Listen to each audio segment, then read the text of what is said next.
আমার YouTube channel হচ্ছে রীতা নাগ daily blog, RITA, Rita একটু স্পেস দিয়ে এনেছি, রীতা নাগ। আর আমার পেজ হচ্ছে মিথিলা বস, মরেশি থরেশি আকারে একটু স্পেস দিয়ে ভৌকার দন্তেশ্ব। তো আমার পেজটাকে ফলো করবেন, আমার ইউটিউব চ্যানেলটাকে সাবস্ক্রাইব করে দেবেন।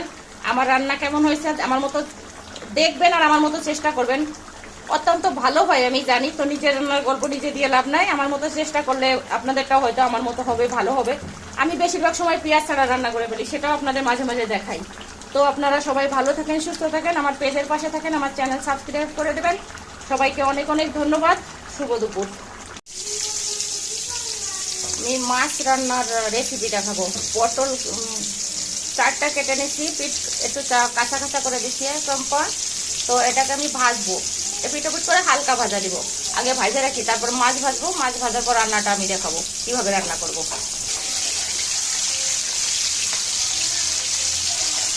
9 পিস মাছ, এই যে মাছ দেখেন ভাজে নিচ্ছি, আর আমি ভাজবো, আর বেশি ভাজবো না। এখন এই মাছটাকে তুলে ফেলবো আমি। পেটির মাছ তো মানে রান্নার একটু শেষের দিকে দেবো, যা নাহলে গলে গলে আবার দেখা গেলে একেবারে নরম ভাঙবে, চলে যাবে, উঠাই আমি। ঠিক এভাবে ভাজে নেবো মাছ। মাছ ভাজা শেষ হলে রেসিপি দেখাবো, কেমন করে আমি রেসিপি বানাবো।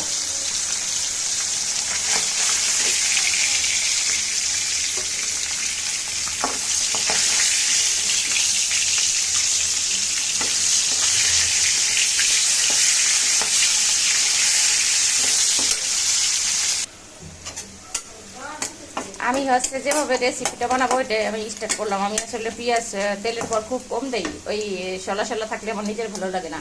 আমি মশলা বাটে রাখছি, এই যে আমি তো মশলা নিজে বাটি পাটায় পেঁয়াজ বাটছি আর একটু জিরে বাটছি, এটা আমি এখন দিয়ে দেবো এর মধ্যে। এ দেখেন আমি কি করি, আমি কোনো বাটিতে উঠাই না, আমার সব কিছু আছে এক্সট্রা অর্ডিনারি কাজ। এই যে কমপ্লিট। আমার হাজব্যান্ড একদম জাল খাইতে পারতেছে না, আজকে আর শুকনো জালের গুঁড়ো দেবো না। আমি এবার একটু ঝাল ভালোবাসি। তো যাক, তেল টেলা পানি রাইন দিয়ে ফিরে দেই ফেলাই, থাকবে যা খুশি তাই হয়ে যাচ্ছে।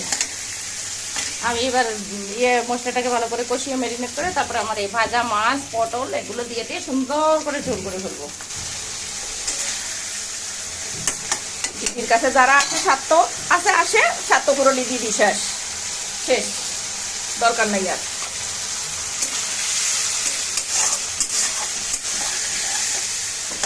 স্বার্থ যদি ভালোবাসা যদি হয় স্বার্থে, সে ভালোবাসার আমার কাম নাই। তো দেখেন এই যে রান্নার রেসিপি, ঝগড়া করতেছি তো আমি তো সারাদিন আসলে ঝগড়াই করি মনে হয় না কি জানি না।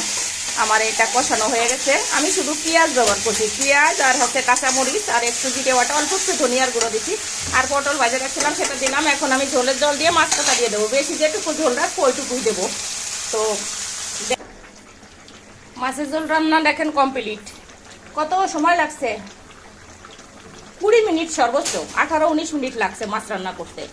ফুটানো পানি থাকে সেটা সবাই জানে। তো আমার মাছের ঝোলের কালার কেমন হয়েছে, আর পটল দিয়ে রান্না করলাম, বেশ বড় হয়েছিল সিলভার কাপ মাছটা। মাছ তো এখন পাওয়া যায় না, এখন ছাতা বাতা ওই পোনা মাছই কিনে খাওয়া লাগে, উপায় নাই কোনো। এই যে পাঙ্গাস পুঙ্গস খাই না, তারপরে তেলাপিয়া ভাল লাগে না, খাওয়া উচিত না, এই জন্য এই সিলভারে বিভিন্ন ইলিশ কিনি, চেষ্টা করি কেনার। তো আজকে দেখেন মাছের ঝোল রান্না করে ফেলছি, ভাত হয়ে গেছে, শাপলা ভাজি করলাম, উস্তে ভাজি করলাম, আর কাঠকোল ভর্তা করছিলাম সেটা আছে। আজকের মতো এটা হয়ে যাবে। সবাই ভালো থাকেন, আমার ভিডিও দেখেন। আমার রান্না কিন্তু স্পেশাল হয়েছে, চেহারা দেখে বোঝার কথা। তার কারণ কি, আমি নিজে হাতে একদম প্রতিদিন মশলা বাটি, সেই মশলা বেটে তারপর আমি সাথে সাথে রান্না করি, এই জন্য আমার রান্নার ফ্লেভারটা অন্যরকম হয়, খেতেও স্বাদ হয়, ভালো হয়। তো সবাই আমার মতো চেষ্টা করবেন। ওই সিলিন্ডারে বাটিয়ে ফ্রিজে 7 দিন রেখে এভাবে রান্না করা ঠিক না, এটা শরীরের জন্য খুবই ক্ষতিকর।